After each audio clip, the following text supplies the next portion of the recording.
Assalamualaikum warahmatullahi wabarakatuh. Salam sehat bagi kita semua.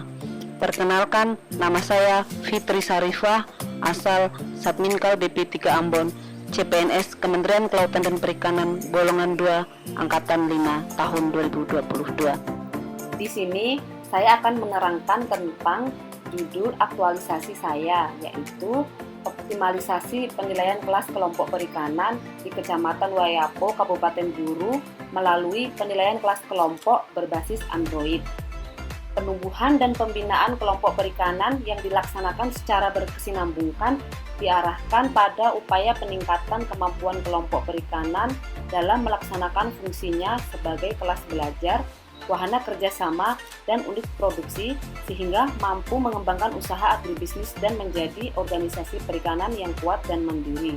Salah satu upaya untuk mengetahui sejauh mana perkembangan kemajuan kelompok perikanan dalam melaksanakan fungsinya adalah dengan melakukan identifikasi dan penilaian pelembagaan pelaku utama perikanan. Kemudian, tujuan dari kegiatan penilaian kelas kelompok tersebut antara lain yang pertama, untuk mengetahui sampai sejauh mana tingkat kemampuan suatu kelompok sehingga dapat ditetapkan klasifikasi kemampuannya. Yang kedua, bagi aparat pembina atau penyuluh, dengan diketahuinya hasil penilaian tingkat kemampuan kelompok sangat berguna untuk pengambilan langkah-langkah dan tindakan yang tepat dalam membina dan mengembangkan kelompok tersebut. Yang ketiga, penilaian tingkat kemampuan kelompok sangat bermanfaat bagi proses pertumbuhan dan perkembangan selanjutnya. Kemudian, adapun kegiatan penilaian kelas kelompok perikanan berdasarkan Keputusan Menteri Kelautan dan Perikanan Nomor 14 Tahun 2012 dalam pelaksanaan kegiatan penilaian kelas kelompok ada beberapa tahapan yang harus dilalui. Yang pertama di sini yaitu sesuai dengan judul aktualisasi saya, yaitu penilaian kelas kelompok berbasis Android. Jadi di sini tahapan yang pertama yaitu asesmen mandiri. Asesmen mandiri adalah proses melihat diri sendiri untuk menilai aspek yang penting pencapaian kompetensi seseorang, menyatakan tingkat kompetensi secara mandiri terhadap elemen dan kriteria unjuk kerja dari suatu standar kompetensi dan memberikan bukti-bukti berkualitas. Asesmen yang dilakukan dalam hal ini agar memudahkan kelompok yang akan dinilai kelas kelompoknya untuk menyiapkan bukti-bukti yang dibutuhkan dalam kegiatan yang nantinya akan dilakukan oleh tim penilai sehingga diharapkan kelompok jauh lebih siap dalam melengkapi bukti tersebut. Asesmen dilakukan dengan cara mengakses link berisi Datluhkan, di mana tautan tersebut merupakan kumpulan instrumen kegiatan penyuluhan yang bersifat inovatif. Tautan tersebut dapat diakses melalui HP Android yang terhubung dengan internet. Dalam tahap asesmen mandiri penilaian kelas kelompok diarahkan untuk masuk ke dalam link tree Datluhkan, yang dimana di dalamnya terdapat menu seluruh kegiatan penyuluhan kelautan dan perikanan.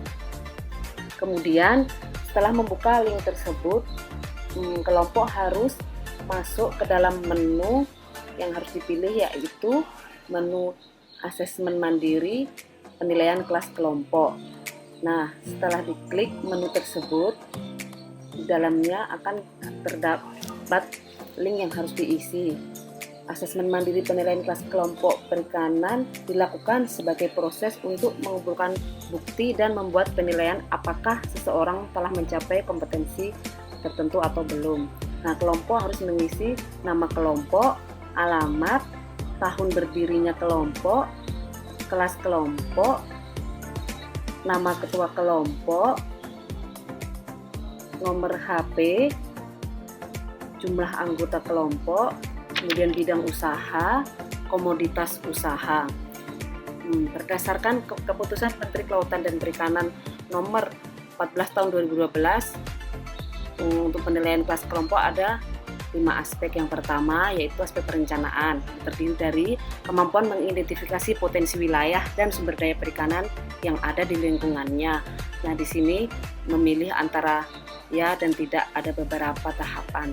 Kemudian Untuk yang kedua yaitu yang B, kemampuan memilih teknologi yang dibutuhkan. Kemudian yang C, kemampuan dalam menyusun rencana usaha kelompok.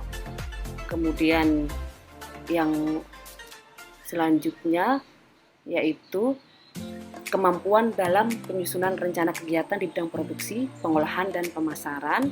Kemudian yang berikutnya yaitu kemampuan dalam pembinaan kader. Aspek yang kedua yaitu kemampuan berorganisasi. Di sini kelompok memilih jawaban antara ya dan tidak, tinggal dicontreng. Aspek ketiga yaitu akses kelembagaan, sama, tinggal ngeklik antara iya dan tidak. Kemudian yang keempat aspeknya yaitu kemampuan wirausaha, sama juga tinggal mengklik iya dan tidak. Kemudian yang aspek kelima yaitu kemandirian. Dan setelah terisi semua kolom, kemudian diklik kirim.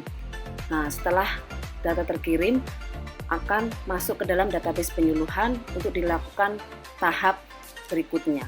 Kemudian tahap yang berikutnya yaitu pengumpulan data, di mana data diperoleh dari anggota dan pengurus kelembagaan pelaku utama perikanan. Pengumpulan data dan informasi dilakukan melalui pengamatan, wawancara, dan melalui kuesioner. Kemudian tahap yang selanjutnya yaitu verifikasi data. Verifikasi data dilakukan melalui pemeriksaan kembali data dari hasil data yang telah dikumpulkan. Kemudian yang berikutnya yaitu pengolahan data. Sebelum dilakukan pengolahan data, dilakukan verifikasi dahulu, yaitu di tahap sebelumnya tadi. Kemudian yang tahap berikutnya yaitu tahap terakhir yaitu analisis data. Analisis data dilakukan berdasarkan hasil penilaian kemampuan kelembagaan pelaku utama perikanan untuk selanjutnya menjadi bahan pertimbangan dalam menetapkan klasifikasi berdasarkan kelas kelompok yang akan diterbitkan, yaitu berupa berita acara.